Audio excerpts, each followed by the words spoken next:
Assalamualaikum warahmatullahi wabarakatuh. Waalaikumsalam warahmatullahi wabarakatuh. Perkenalkan, kami dari kelompok 1 yang beranggotakan Ainul Mardiah, Dava Oktayoga, Della Putrisari, dan Fioni Putri Pawan.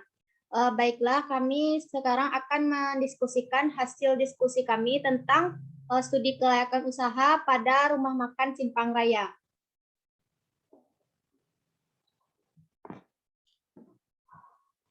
Untuk materi yang pertama akan dibacakan oleh Della Putrisari, yaitu tentang materi profil dan alasan topik serta aspek hukum dan legal. Kepada Della Putrisari dipersilahkan. Baik, terima kasih terlebih dahulu kepada MC.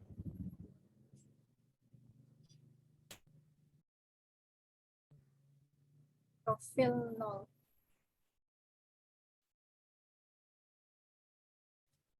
Nah, yang pertama profil. Bisa kita lihat di layar. Yang pertama perusahaan. Nama perusahaannya yaitu Rumah Makan Simpang Raya. Bidang usahanya yaitu bidang makanan, jenis usaha rumah makan, yang beralamat di Jalan Minangkabau nomor 1 Banten, PS atas Kecamatan Guguk Panjang, Kota Bukit Tinggi. Nomor telepon 0752222585 dan tahun berdiri yaitu tahun 1974. Nama pendiri Noersal Sainuddin. Selanjutnya, alasan memilih topik. Alasan memilih topik yang kelompok 1 pilih, kelompok kami memilih sektor makanan atau rumah makan Simpang Raya ini karena merupakan rumah makan yang cukup besar yang berada di Sumatera Barat. Pada saat ini dan juga rumah makan sudah memiliki cabang di mana-mana. Selanjutnya,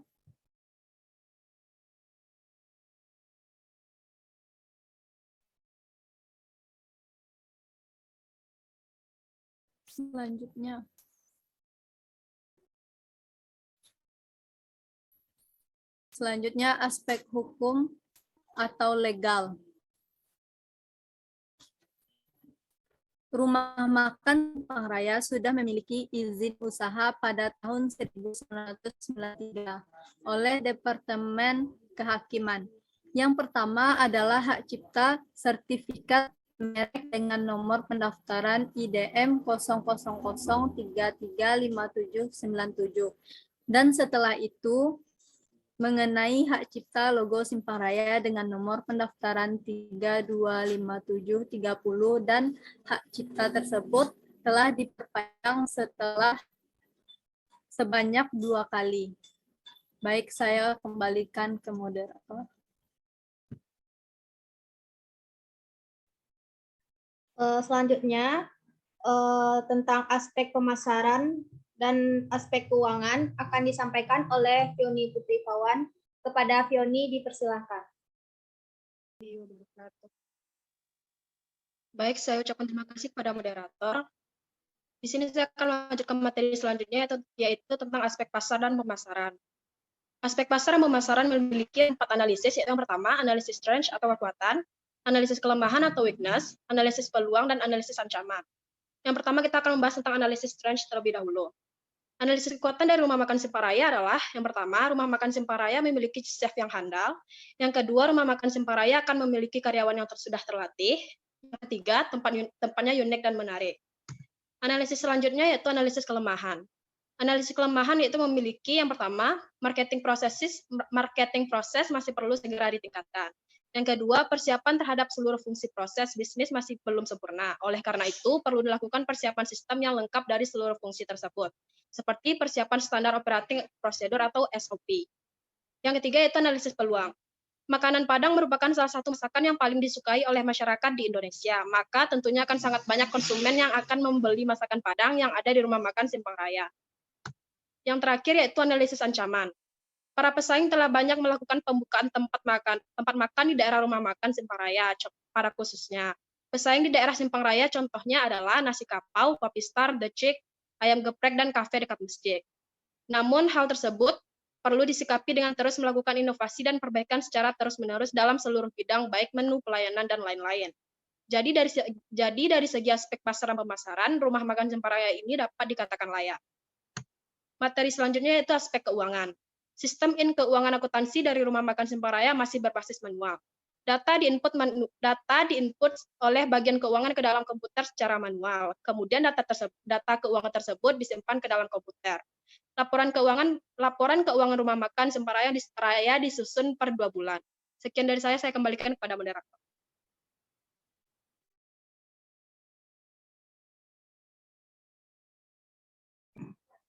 Terima kasih kepada Fioni. Selanjutnya tentang aspek teknis atau operasi dan aspek manajemen dan organisasi akan saya bacakan sendiri. Yang pertama yaitu tentang aspek teknis atau operasi. Prosedur penjualan harian. Penjualan harian biasanya terjadi diawali dengan datangnya seorang atau beberapa pelanggan ke restoran atau pelanggan yang datang langsung menuju meja makan. Pelanggan langsung memesan ke bagian tengah atau pelayan, kemudian bagian pelayan atau persediaan menyiapkan makanan untuk pelanggan yang datang. Lalu bagian tengah langsung mengantarkan makanan yang telah disiapkan itu ke meja pelanggan dan menghidangkannya.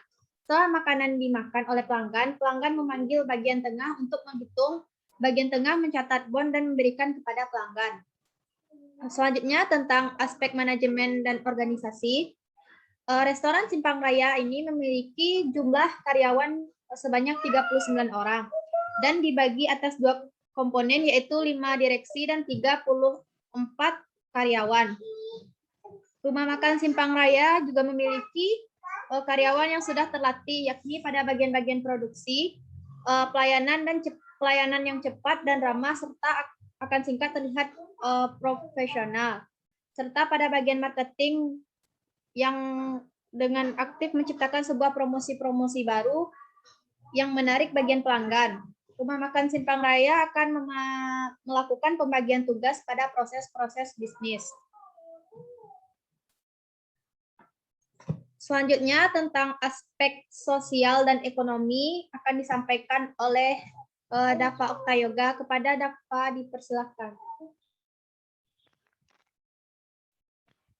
Aspek sosial dan ekonomi.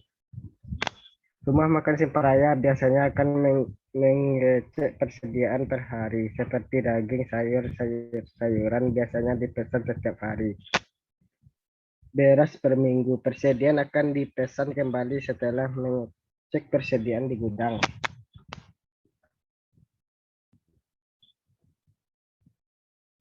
Bersisa sepertiga pengecekan persediaan biasanya dilakukan oleh petugas bagian dapur. Rumah makan Simpang Raya biasanya memesan persediaan dari langganan, seperti bawang dari olahan panjang, daging dari pasar bawah, dan beras. Aspek lingkungan. Rumah makan Simpang Raya berada di pusat wisata yang ada di Bukit Tinggi. Berada di tengah-tengah atau tepatnya di depan jam gadang. Sehingga apabila berada di lantai 2 rumah makan tersebut dapat menyaksikan keindahan jam gadang dan wilayah sekitarnya.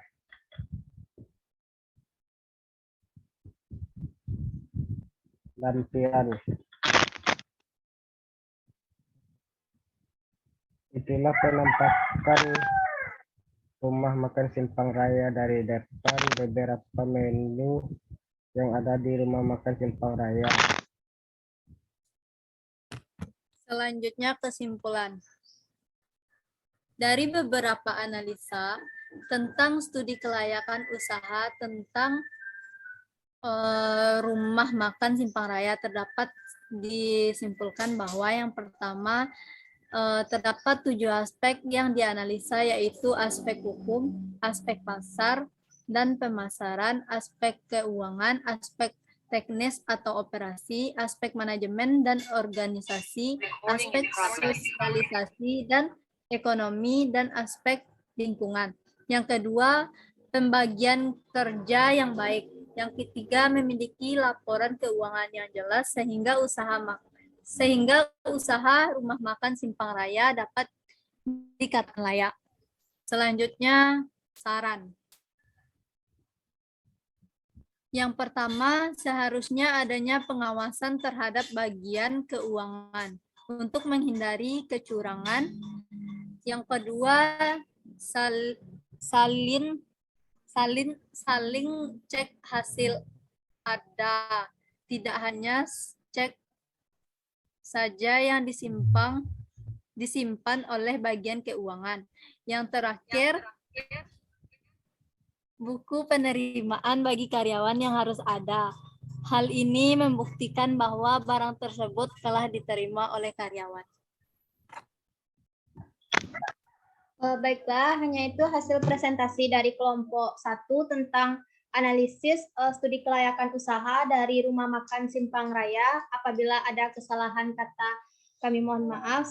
Kami akhiri. Assalamualaikum warahmatullahi wabarakatuh.